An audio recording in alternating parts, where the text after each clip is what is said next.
Halo teman-teman, capek ditagih terus utang pinjol, lakukan ini insya Allah aman. Nah, video kali ini khusus saya buat teman-teman yang sekarang sudah capek dengan penagihan developer pinjaman online agar lebih berhati-hati dan punya mindset tentang ini. Saya ada bagikan 4 tips yang berguna buat teman-teman, jadi mohon simak video ini sampai habis ya. Yang pertama, teman-teman harus yang namanya pasrah dan ikhlas menghadapi semua cobaan ini. Nah, kita tahu pinjaman online itu kalau sudah digalbay itu akan melakukan berbagai macam cara agar teman-teman bisa bayar pinjaman online. Jadi kalau kita mentok sudah nggak punya uang, kita harus coba galbaikan saja, ikhlaskan saja, pasrahkan saja. Kita tahu karena kita nggak punya uang sedikit pun untuk bayar, jadi kita harus melakukan ini ya teman. Jadi teman-teman pasrah saja, teman-teman nggak perlu yang namanya panik atau takut berlebihan tentang penagihan developer ini. Nah, teman-teman wajib untuk putuskan hubungan dengan yang namanya pinjaman online. Yang pertama, teman-teman harus coba untuk uninstall aplikasinya. Teman-teman sudah ganti nomor WA-nya dengan nomor WA yang baru yang tidak berhubungan dengan pinjaman online, dan teman-teman putuskan saja hubungan semuanya. Jadi teman-teman tidak berfokus pada penagihan ini. Teman-teman harus fokus pada hidup teman-teman, nggak perlu memikirkannya terlalu dalam.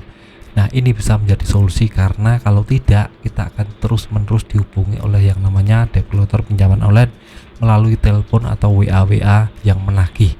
Nah, dan juga kalau kita masih ada aplikasi pinjaman online itu biasanya akan dilacak melalui GPS ya, karena kita sudah mengaktifkan lokasi pada pinjaman online itu. Nah, tahu-tahu kan nanti akan dilacak keberadaan kita di mana dan ditagih ke rumah langsung. Nah, ini sangat berbahaya sekali. Lebih baik teman-teman uninstall aplikasinya, ganti nomor WA, copot kartunya agar teman-teman bisa aman, agar teman-teman bisa lebih tenang menghadapi hidup. Itu yang kedua ya teman. Untuk yang ketiga, tanamkan mindset teman-teman. Nah, ini sangat penting sekali. Tanamkan mindset jika umpamanya kita sudah galbay pinjaman online itu cuma sebatas kita nggak bayar. Jadi tidak ada delik hukum ataupun sesuatu yang bisa membuat teman-teman dipenjara atau ada kasus hukum ya teman ya, karena ini masuknya ke perdata, fix perdata ya teman. Jadi nggak ada satupun yang bisa membuat teman-teman dipenjara atau ada kasus hukum. Kalau itu kan masuknya pidana, padahal untuk hutang piutang keuangan itu masuknya ke ranah perdata. Jadi saya tekankan sekali lagi, mindset teman-teman harus kuat. Jika ini sudah digalbay pinjaman teman-teman itu cuma sebatas perdata, tidak ada delik hukum ya teman. Jadi teman-teman akan aman dari yang namanya penjara atau kasus hukum lain. Itu yang ketiga. Yang keempat adalah teman-teman terus berusaha, terus berdoa kepada Tuhan agar diberikan jalan yang terbaik menghadapi penagihan developer. Teman-teman harus terus berusaha berdoa agar dapat pertolongan dari Allah untuk bisa melunasi pinjaman online.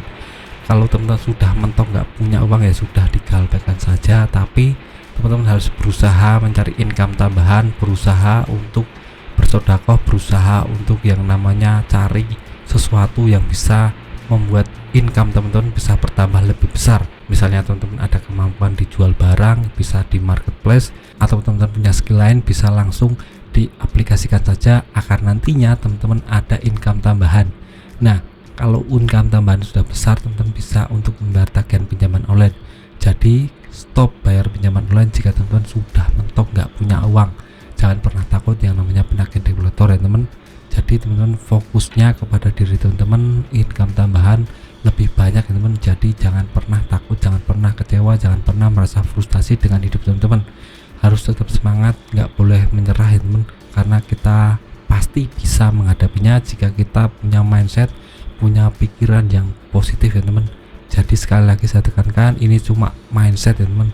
Jadi teman-teman harus tanamkan mindset yang positif agar ke depan hidup teman-teman lebih berarti. Nah, itu sudah video dari saya, semoga bermanfaat. Tetap semangat untuk kehidupan lebih baik.